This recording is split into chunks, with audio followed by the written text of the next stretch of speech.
Welcome to this video about Space Haven. I'm your spaceship engineer. I simulate. I explore different simulation games and share gameplay videos of those I like. Subscribe to my channel if you're also a simulation game lover.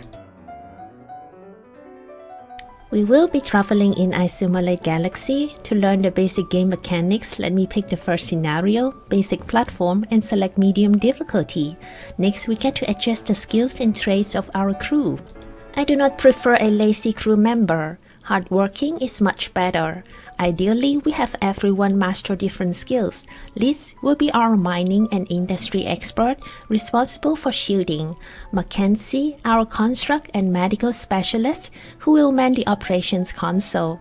Macy, our botanist, researcher, and navigator. Raquel, our second botanist and researcher. She will be our gunner when we encounter adversities. Priorities of the crew members are based on what they are good at, and I will raise everyone's priority on logistics so that things will be efficiently moved to the right places. All 4 of them will follow the same schedule. When we have more members, we can think about having multiple shifts, and then let me sketch how this spaceship will look like. Going back to the platform, let's start building. A tours facility needs to be built first, otherwise we don't have tours to build other things. After that, some essential life support facilities, gas scrubber, and oxygen generator. These machines make their surroundings less comfortable, that's why I put them outside the wall, and then the thermal regulators to keep everybody warm.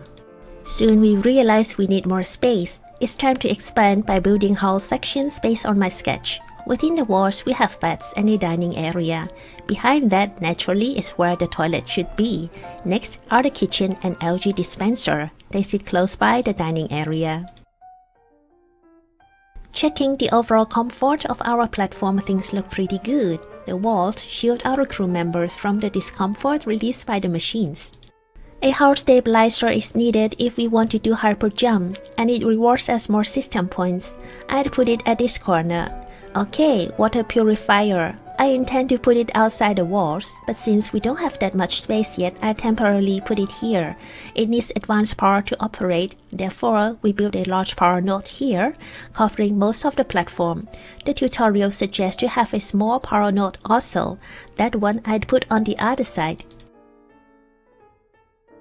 With what we have in our ship, the crew cannot survive long. Fortunately, we can mine resources around. Ice is our water source, very important. Energium is required to generate power. Hyperium will be consumed later on when we do hyperjumps, and this is how asteroids are mined. Nice! With ice, our water purifier can produce water. Let me set a production rule here. We produce if the amount of water is less than 10. Then we need a recycler. This heavy machine releases heat and is noisy. We need to enclose it with walls and a spacesuit door. That means we again need more space. My idea is to have these kind of machines on the left side of our spaceship, keeping the right side of it, where our crew members sleep, rest, and work most of the time, a comfortable area.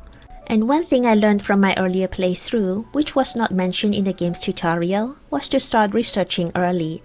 That's why I'm building a research lab now. Once this is in place, I want to research botany that will unlock grow beds, which will be where our crew get their precious food. Now we have the extra space. Let me build this room with a spacesuit door. This is where most of the machines will go. After botany, we research botany too. That will give us the CO2 producer and water collector. These go together with the grow beds. Back to the machine room, the crew will need lights and a thermal regulator in this room to work safely and comfortably. The recycler makes different building blocks from various scraps. As I said earlier, I intend to have the water purifier in this room also, so let's move it here. We shouldn't wait to build grow beds. The botany area will be on the right side of our ship. Originally, I want to have 3 slots for root vegetables, 1 for fruits, and 1 for nuts. But it turns out nobody has enough botany skill to plant nuts. They are fast learners, so hopefully someone can do it soon. We currently don't have any scraps for our recycler. What we need to do is to equip our crew members so they can go explore some derelict ships. Liz has 3 weapon skill points. She can use the shotgun. The others can only use pistons for now. Okay, I'm sending Liz and Mackenzie to explore the derelict nearby. Crawler alert! This mission is not for the weak-minded. The two ladies are performing quite well, moving forward in the dark and eliminating dangerous creatures as they go. On top of this, they also download a data log. After all crawlers are taken care of, we can salvage the derelict. What do we have here? There's water and food. Great! And we'll salvage all kinds of scraps as we don't have any.